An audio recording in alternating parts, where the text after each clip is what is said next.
Hello दोस्तों, स्वागत है आपका मेरे यूट्यूब चैनल स्टडी फॉर खाकी पर। जैसा कि आप समझ ही चुके हैं, हम बात कर रहे हैं आज दोस्तों ये जो यूपी पुलिस के जितने भी पेपर हुए हैं उन सबको मैं सॉल्व कराऊंगा। और आज हम बात करेंगे दोस्तों सामान्य ज्ञान की। तो सामान्य ज्ञान में दोस्तों जो क्वेश्चन आए 18 जून 2018 को जो क्वेश्चन आए दोस्तों वो आए हैं 38 क्वेश्चन। तो जीके के दोस्तों 38 क्वेश्चन ही इसमें आते हैं सामान्य ज्ञान के। 38 में से हमें टारगेट बना के चलने कम से कम, अगर यूपी पुलिस में आप जनरल में हैं, सामान्य में हैं, तो आपको कम से कम 25 से 28 क्वेश्चन आपके सॉल्व होने चाहिए। दोस्तों मेरा नाम है राहुल शर्मा, जैसा कि आप देख रहे हैं, और हम बात करेंगे अब आगे चलते हैं। पहला क्वेश्चन दोस्तों, पहला क्वेश्चन जो हमारा है वो है मुंशी प्रेमचंद का जन्म कहाँ हुआ था। तो थे कानपुर, आरामपुर, गाजियाबाद और वाराणसी। तो इसका तो सही उत्तर है दोस्तों वो है वाराणसी। इसका जो सही उत्तर है दोस्तों वो क्या है, वाराणसी। मुंशी प्रेमचंद का जन्म 31 जुलाई 1880 को कहाँ हुआ था, वाराणसी में हुआ था, वाराणसी में। इनके ग्राम का नाम क्या है, लमही, याद कर लेना दोस्तों, ग्राम का नाम है लमही। और इनकी जो प्रमुख जो कृति हैं वो हैं गोदान और गमन, गोदान और गमन, और रंगभूमि, करमभूमि, रंगभूमि, करमभूमि, ये आदि इनकी क्या है, ये इनकी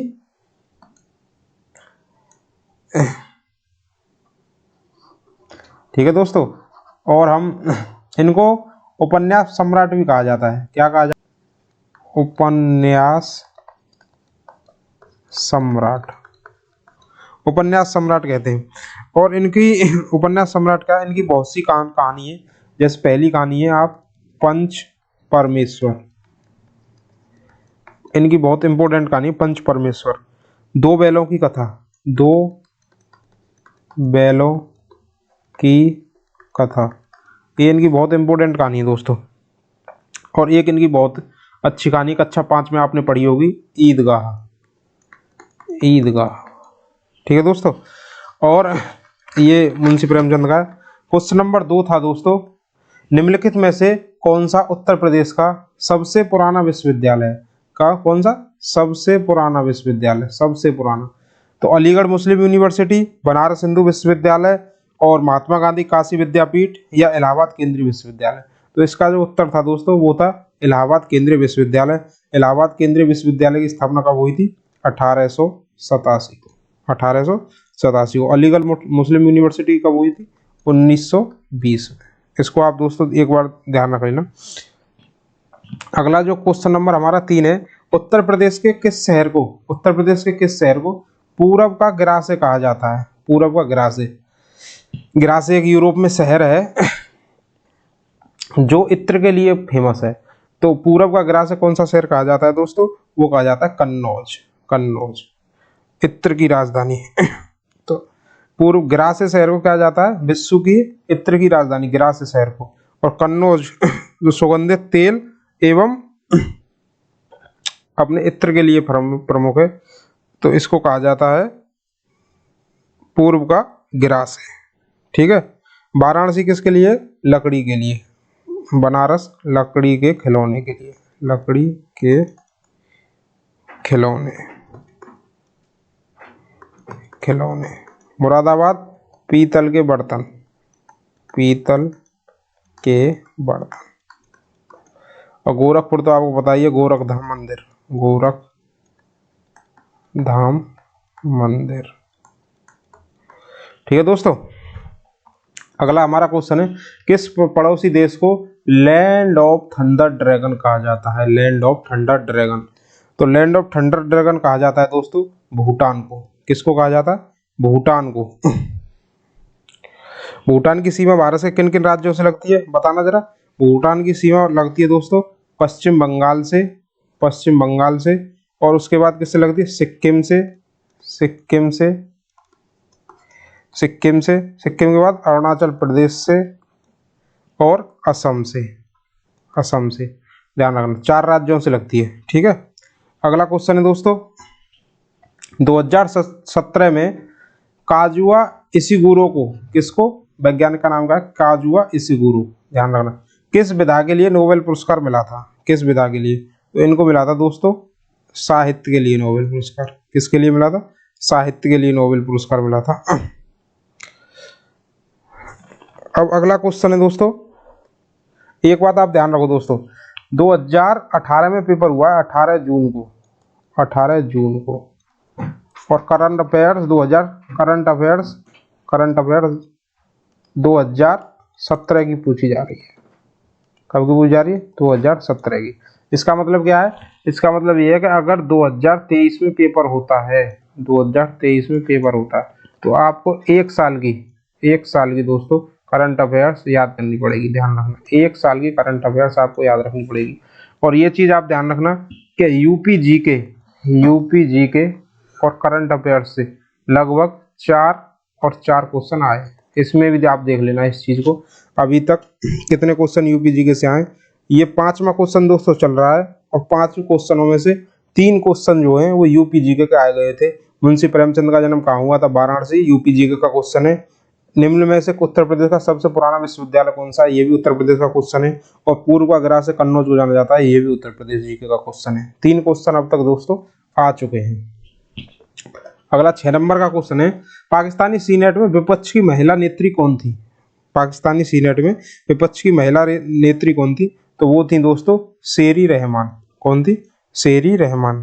किस किस पार्टी से थी ये, पीपीपी, पाकिस्तान पीपुल्स पार्टी से थी। ठीक है, सीकर, अगला क्वेश्चन है दोस्तों 7वां क्वेश्चन, सीकर तकनीक के साथ भारत की क्रूज मिसाइल कौन सी है, तो सीकर तकनीक के साथ भारत की एक तकनीक है सीकर, उसको आप नेट पर देखना, सीकर तकनीक से वो है ब्रह्मोस। तो इसका ब्रह्मोस किसके सहयोग से बनी है, ये बनी है दोस्तों रूस के सहयोग से। किसके सहयोग से, रूस के सहयोग से। सुपरसोनिक क्रूज मिसाइल है, और इस भारत का नाम ब्रह्मपुत्र, और जो रूस की नदी है मस्कवा, कौन सी, मस्कवा, इन दोनों के नाम से इसका नाम ब्रह्मोस पड़ा है दोस्तों, ध्यान रखना इस चीज को। ठीक है, अगला क्वेश्चन नंबर 8 है दोस्तों, भारत और पाकिस्तान के मध्य, क्वेश्चन नंबर 8 क्या कह रहा है दोस्तों, भारत और पाकिस्तान के मध्य कितनी सीमा पार ट्रेन चलती हैं, कितनी सीमा पार ट्रेन चलती हैं, 4, 1, 2, 3। तो इसका जो सही उत्तर है दोस्तों वो है 2। भारत और पाकिस्तान के मध्य 2 ट्रेन चलती है। कौन कौन सी, एक सौ चलती है दोस्तों समझौता एक्सप्रेस, समझौता, और एक चलती है दोस्तों समझौता एक्सप्रेस के बाद थार एक्सप्रेस। कौन सी, थार एक्सप्रेस। एक सौ समझौता एक्सप्रेस और एक थार एक्सप्रेस। ठीक है, 2 ट्रेनें चलती हैं। हाल ही में एक वैश्विक डेटा चोरी में किस कंपनी का, करंट अफेयर्स का क्वेश्चन है, करंट अफेयर्स का क्वेश्चन है दोस्तों, करंट अफेयर्स का। तो हाल ही में इसका उत्तर जो था कैम्ब्रिज एनालिटिका था, इसको आप थोड़ा सा देख लेना। अब करंट अफेयर्स आपको 1 साल की तैयार करने लिए यूपी जीके और करंट अफेयर्स 1 साल की तैयार करनी है, ध्यान रखना 1 साल। ठीक है, अगला क्वेश्चन है 15वीं रूस भारत और चीन त्रिपक्षीय विदेश मंत्रियों की बैठक दिसंबर 2017 में, कब, 2017 में, 2018 में पेपर हुआ है जून में, कब, जून में, और 2017 की ये पूछ लिए। तो इसका जो सही उत्तर था दोस्तों वो था नई दिल्ली। करंट अफेयर्स के अब तक आप मुझे बताएं कमेंट करके, करंट अफेयर्स और यूपी जीके के कितने कितने क्वेश्चन अब तक आ चुके हैं, बताइए कितने क्वेश्चन आ चुके हैं। 11वां क्वेश्चन है दोस्तों, भारत ब्रिटिश शासन का बड़े पैमाने पर विस्तार सहायक संधियों के माध्यम से हुआ था, सहायक संधियां हुई। तो गवर्नर जनरल कौन थे जिसके शासनकाल में ये शुरू हुई थी, तो इसका जो सही उत्तर है वो दोस्तों वो है लॉर्ड वेनेजली। कौन सा, लॉर्ड वेनेजली। लॉर्ड वेनेजली ने क्या किया था, भारतीय राज्यों को अंग्रेजी राजनीतिक पड़ती में लाने के लिए सहायक संधियों का प्रयोग किया था। इस वेनेजली की सहायक संधि को स्वीकार करने वाले राज्य थे हैदराबाद के 1798 में, हैदराबाद के बाद मैसूर 1799 में, तंजौर 1799 में। बहुत से जो राज्य थे जिन्होंने ईस्ट इंडिया कंपनी को सहायक संधियों के माध्यम से अपना लिया था। ठीक है, तो इसका सही उत्तर था लॉर्ड वेनेजली।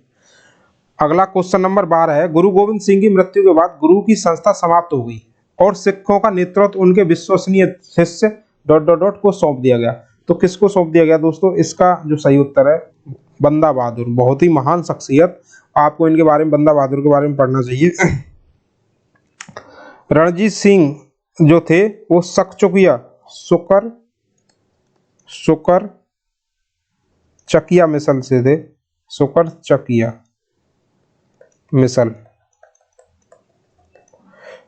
मिसल थे। तो ये किसको सौंप दिया? तो आप इस चीज को थोड़ा सा देख लेना कि मिसल क्या होती है। तो बंदा बहादुर को सौंप दिया था। अगला क्वेश्चन कौन सा था? पाकिस्तानी नाम सबसे पहले किसके द्वारा गढ़ा गया था? तो पाकिस्तानी नाम जो सबसे पहले रखा गया था वो रखा गया था चौधरी रहमत अली। इंपॉर्टेंट क्वेश्चन है ये, एसएससी जीडी में भी आ सकता है, आपको पढ़ लेना चाहिए ये।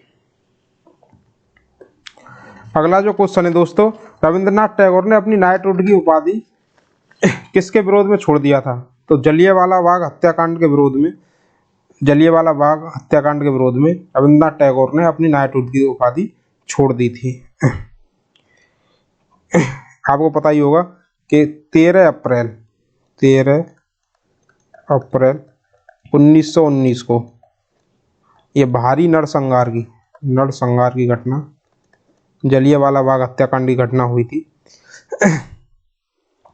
तो उसके जब ये घटना के विरोध में रविंद्रनाथ टैगोर ने अपनी नाइटहुड की उपाधि वापस कर दी थी। अगला जो क्वेश्चन है 215वां, गोदावरी नदी का उद्गम स्थल किस राज्य में है? तो गोदावरी नदी का जो उद्गम स्थल है दोस्तों वो महाराष्ट्र में है। कहाँ है? महाराष्ट्र में। गोदावरी नदी का उद्गम स्थल कहाँ है? महाराष्ट्र में। ये महाराष्ट्र के नासिक जिले से, किस जिले से? नासिक। महाराष्ट्र के नासिक जिले से निकलती है। ठीक है। अगला क्वेश्चन है 16वां, भारत की सबसे बड़ी मीठे पानी की झील कौन सी है? भारत की सबसे बड़ी मीठे पानी की झील कौन सी है? तो भारत की सबसे बड़ी मीठे पानी की झील है बुलर झील। मीठे पानी की और ताजे पानी की झील भी कौन सी है? बुलर झील। ठीक है। और ये कहाँ है? जम्मू एंड कश्मीर में। कहाँ है? जम्मू एंड कश्मीर में। झेलम नदी से ये इस झील का निर्माण हुआ है। ठीक है, ध्यान रखना आप। अगला जो क्वेश्चन है क्वेश्चन नंबर 17, भारतीय संविधान में कानून बनाने की निर्धारित प्रक्रिया काफी हद तक के संविधान द्वारा प्रभावित है। तो इसका जो सही उत्तर है वो है जापान से। कहां से? जापान से दोस्तों। जापान जैसी कानून बनाने की प्रक्रिया है। और भी देश, विधि का शासन इंग्लैंड से लिया गया। मूल अधिकार कहां से लिए गए? मूल अधिकार आप बताइए कहां से लिए गए, कमेंट करके बताइए मूल अधिकार कहां से लिए गए। ठीक है। अगला क्वेश्चन है 18वां, शिक्षा का अधिकार RET, राइट टू एजुकेशन, अधिनियम वर्ष में भारत की संसद द्वारा अधिनियमित किया गया था। तो इसका जो सही उत्तर है वो है दोस्तों 2009 में। कब किया गया था? 2009 में। अब एक क्वेश्चन ये आया था दोस्तों, ये इंपोर्टेंट बात है, आपको ये सुननी चाहिए जब आप यहाँ आ गए। तो 19 नंबर क्वेश्चन में, महाराजा सवाई जयसिंह द्वारा, जो जयसिंह द्वितीय थे, किस शहर में खगोलीय वेधशाला स्थापित की थी? तो मैं आपको एक चीज बता देना चाहता हूँ, जो सवाई जयसिंह थे इन्होंने क्या किया था, जो वेधशाला स्थापित की थी वो की थी उज्जैन में, वो की थी जयपुर में, उसके बाद उन्होंने एक की थी दिल्ली में, एक की थी मथुरा में। ठीक। और कहाँ की थी? बनारस में। तो इन्होंने ये बनाई थी, मतलब ये क्या थी, गणित, रेखा गणित और बीज गणित के आधार पर कुछ वेधशाला बनवाई थी जो खगोलीय उनको दिखाती थी। तो अब एक बात बताओ, इन दोनों ऑप्शनों में से उज्जैन और भरतपुर, उज्जैन और जयपुर दो ही ऑप्शन दे दिए, अब कौन टिक लगाए? तो जिस बच्चे ने ए टिक लगाया होगा और जिस बच्चे ने डी टिक लगाया होगा उनको मिली होगी FM, फुल मार्क मिले होंगे। ठीक है। इसमें जब हमें बताया जाता है तो फुल मार्क दे दिए जाते हैं जब ऐसी कोई दिक्कत होती है। तो जिस बच्चे ने शिमला लगाया होगा या भरतपुर लगाया होगा उसको कुछ भी नहीं मिला होगा, लेकिन जिसने उज्जैन या जयपुर लगाया होगा उन दोनों को आंसर मिला होगा। ठीक है। अगला क्वेश्चन है दोस्तों, यूनिवर्सिटी टीकाकरण कार्यक्रम के रूप में केंद्रीय स्वास्थ्य मंत्रालय ने किसके विरुद्ध दोहरे संरक्षण के लिए एकल टीके की व्यवस्था की है? एकल, ये जो है वर्ड है एकल, मतलब 2 बीमारियों के लिए एक टीके की व्यवस्था की है। तो इसका उत्तर था खसरा और रूबेला के लिए। करंट अफेयर्स का क्वेश्चन है दोस्तों, करंट अफेयर्स। कितनी करंट अफेयर्स आ रही है आप भी देख लो। सब लोग कहते हैं करंट अफेयर्स नहीं आ रही है, करंट अफेयर्स नहीं आ रही है। 21वां क्वेश्चन है, 2011 की जनगणना के अनुसार उत्तर प्रदेश के किस जिले की जनसंख्या? यूपी जीके से क्वेश्चन है दोस्तों, यूपी जीके से। कहते हैं UP GK 2 question, 3 question, 4 question आएंगे, आप ही देख लो कितने क्वेश्चन आ गए इसमें। तो इसका जो सही उत्तर था सबसे जनसंख्या के मामले में इलाहाबाद। इलाहाबाद का नाम अब क्या कर दिया गया? प्रयागराज। क्या कर दिया गया? प्रयागराज। किसके लिए मशहूर है? अमरूद के लिए। पता है ये चीज आपको? अमरूद के लिए। प्रयागराज के बाद जनसंख्या किसकी है फिर? मुरादाबाद। मुरादाबाद के बाद किसकी है? गाजियाबाद। गाजियाबाद के बाद आजमगढ़, और आजमगढ़ के बाद लखनऊ। ठीक है दोस्तों। अगला जो क्वेश्चन है, अगला 22वां क्वेश्चन दोस्तों, निम्नलिखित में से किस रियासत ने 1947 में, कब? 1947 में पाकिस्तान में मिलने की घोषणा, पाकिस्तान में मिलने की घोषणा की थी, लेकिन बाद में जनमत संग्रह के बाद इसे भारत में शामिल होने के लिए मजबूर होना पड़ा? तो भैया ऐसी भी थी, सरदार पटेल को याद कर लो थोड़ा सा। सरदार पटेल, यही वो महान आदमी है जिन्होंने सभी रियासतों को मिला के एक अखंड भारत का निर्माण जो इन्होंने किया था। तो इन्होंने क्या किया था? जूनागढ़। इसका सही उत्तर जो है दोस्तों जूनागढ़ है। 15 अगस्त 1947 को जूनागढ़, जम्मू कश्मीर, एक तो जम्मू कश्मीर और एक हैदराबाद। हैदराबाद, जूनागढ़, जम्मू कश्मीर और हैदराबाद, इन तीनों ने क्या किया था? भारत में ना रहकर अलग रहने की व्यवस्था की थी। तो जूनागढ़ को तो जनमत संग्रह से, किससे? जनमत संग्रह से। जम्मू कश्मीर को विलय पत्र पर हस्ताक्षर करके, किस पे? विलय पत्र पर। और हैदराबाद को पुलिस कार्रवाई द्वारा, पुलिस कार्रवाई के द्वारा भारत में मिलाया था। ठीक है। तो हैदराबाद में जो पुलिस कार्रवाई के लिए मिलाया था उसका नाम था ऑपरेशन पोलो। क्या नाम था उसका? हैदराबाद को जो जिस पुलिस कार्रवाई में लाया गया था उसका नाम था ऑपरेशन पोलो। ध्यान रखना। अगला क्वेश्चन है 23वां दोस्तों, निम्नलिखित भारतीय राज्यों में से किसमें से कर्क रेखा नहीं गुजरती है? आप पहले ये बताओ, कर्क रेखा भारत के कितने राज्यों में से गुजरती है? तो कर्क रेखा भारत के 8 राज्यों में से गुजरती है। और वो राज्य, 8 राज्य कौन से हैं? हम चलेंगे पश्चिम से पूरब की ओर। तो पश्चिम से पूरब की ओर मतलब यहाँ से यहाँ की ओर, ये भारत के राज्य हैं। तो यहाँ से कर्क रेखा निकलती है। तो कर्क रेखा, तो यहाँ सबसे पहला जो राज्य है दोस्तों ये है गुजरात। कौन सा? गुजरात। गुजरात के बाद फिर वो निकलती है राजस्थान में से, राजस्थान। राजस्थान के बाद मध्य प्रदेश, मध्य प्रदेश यहाँ। मध्य प्रदेश के बाद दोस्तों छत्तीसगढ़, छत्तीसगढ़ के बाद दोस्तों झारखंड,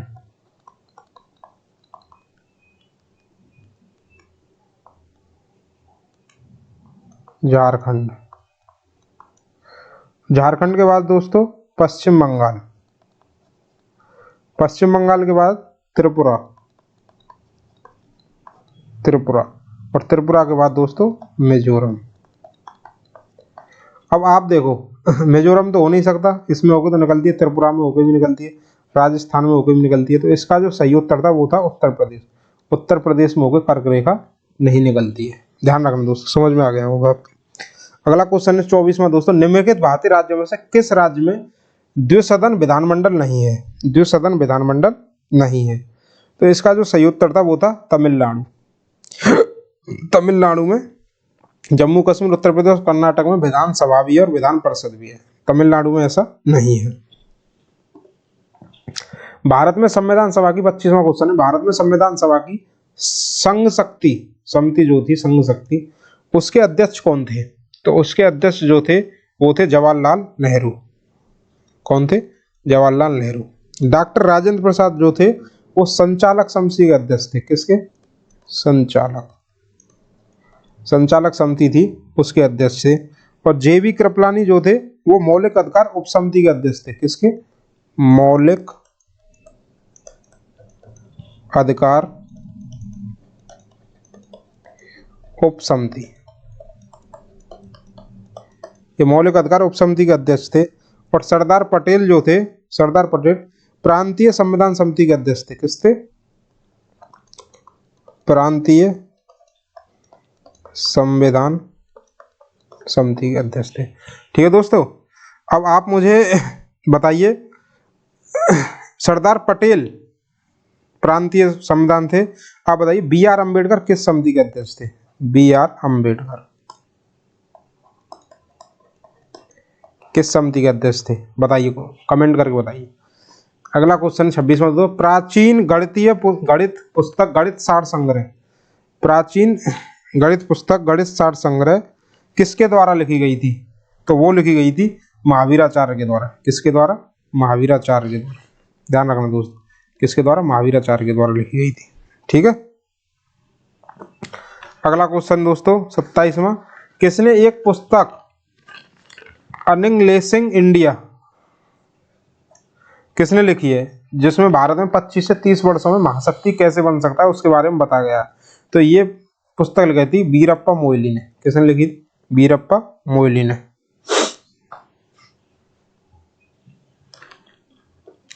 28 दिसंबर 2016 में, 28वां क्वेश्चन है, दिसंबर 2016 में भारतीय रेल ने आनंद विहार और किस स्टेशन के बीच हमसफर श्रेणी की ट्रेन की शुरुआत की है?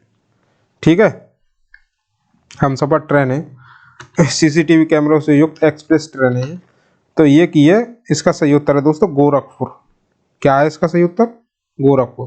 गोरखपुर से आनंद विहार के लिए चलती है हमसफर एक्सप्रेस। ठीक है। अगला जो क्वेश्चन है, प्रसिद्ध सूफी संत शेख सलीम चिश्ती की दरगाह उत्तर प्रदेश के किस शहर में है? तो शेख सलीम चिश्ती की जो दरगाह है वो है फतेहपुर सीकरी में, आगरा के पास है फतेहपुर सीकरी। और यहाँ बुलंद दरवाजा भी है। कौन सा दरवाजा? बुलंद दरवाजा। अकबर ने कब बनाया था? गुजरात विजय के उपलक्ष्य में बुलंद दरवाजा का निर्माण कराया था। ठीक है, बुलंद दरवाजा, भारत सबसे बड़ा दरवाजा, बुलंद दरवाजा। ठीक है, ध्यान रखना दोस्तों इस चीज को। अगला जो क्वेश्चन है, हिमालय का तीसरे सबसे बड़ा शिखर कौन सा है? तो हिमालय का जो तीसरा सबसे बड़ा शिखर है वो है दोस्तों माउंट कंचनजंगा। माउंट कंचनजंगा, इसकी जो लंबाई है 8,598 मीटर, 8,598 मीटर है। ठीक, अब है यूपी जीके का अगला क्वेश्चन, उत्तर प्रदेश का राजकीय फूल कौन सा है? तो उत्तर प्रदेश का राजकीय फूल जो है वो है दोस्तों पलाश। यूपी जीके से अब तक कम से कम 6 क्वेश्चन से ज्यादा आ चुके हैं, देख लेना आप कितने क्वेश्चन आए। अगला क्वेश्चन दोस्तों, मनुष्यों में पित्त का उत्पादन किस अंग में होता है? तो मनुष्यों में पित्त का उत्पादन जो होता है दोस्तों वो होता है यकृत में। तो यकृत जो है, जिगर को ही यकृत बोलते हैं। यकृत पेट में तो होगा नहीं, ना अग्नाशय में ना पित्ताशय में, तो जिगर इसका सही उत्तर था। जिगर और यकृत एक ही बात होती है, ध्यान रखना दोस्तों। अगला क्वेश्चन, राष्ट्रीय मानव अधिकार आयोग भारत में कब स्थापित हुआ था? तो राष्ट्रीय मानव अधिकार आयोग दोस्तों 1993 में स्थापित हुआ था भारत में। अगला क्वेश्चन, निम्नलिखित में से कौन सा रोग फफूंद फंगस से होता है? फफूंद से, कौन सा रोग फफूंद से होता है दोस्तों? ठीक है, तो इसका जो सही उत्तर है वो है दाद। दाद जो होता है वो फफूंद से होता है। अगला क्वेश्चन है, किस भारतीय राज्य ने 2016-17 में, करंट अफेयर्स का क्वेश्चन है दोस्तों, करंट अफेयर्स, और उसके बाद भी यूपी जीके का भी क्वेश्चन है। अब तक लगभग 6 क्वेश्चन करंट अफेयर्स और यूपी जीके से आ चुके हैं, तो आपको ये दोनों चीज करनी है। किस भारतीय राज्य ने 2016-17 में भारत में उत्पादित चीनी का 1/3 से अधिक चीनी उत्पाद किया था? तो उसका जो सही उत्तर है वो है उत्तर प्रदेश। यूपी जीके और करंट अफेयर दोनों का क्वेश्चन है, और 2018 में पेपर हुआ है, आपको पता है 2018 में पेपर हुआ है, और 2016-17 का ये पूछ लिया है। ठीक है, 1 साल की आपको करंट अफेयर्स याद करनी है, 1 साल की। अगला जो क्वेश्चन है 236वां, भारत के संविधान के मूल दस्तावेज को किसके द्वारा लिखा गया था? अपने हाथ से किसके द्वारा लिखा गया था दोस्तों? तो इसका जो सही उत्तर है दोस्तों, इसका तो सही उत्तर है डॉक्टर बी.आर. अम्बेडकर ने लिखा था, सरोजिनी नायडू ने लिखा था, प्रेम बिहारी नारायण राजदान ने लिखा था, किसने लिखा था? तो इसका जो सही उत्तर है प्रेम बिहारी नारायण राजदान। इन्होंने ये जो संविधान है हमारा, संविधान, इसको अपने हाथ से लिखा था। ठीक है दोस्तों।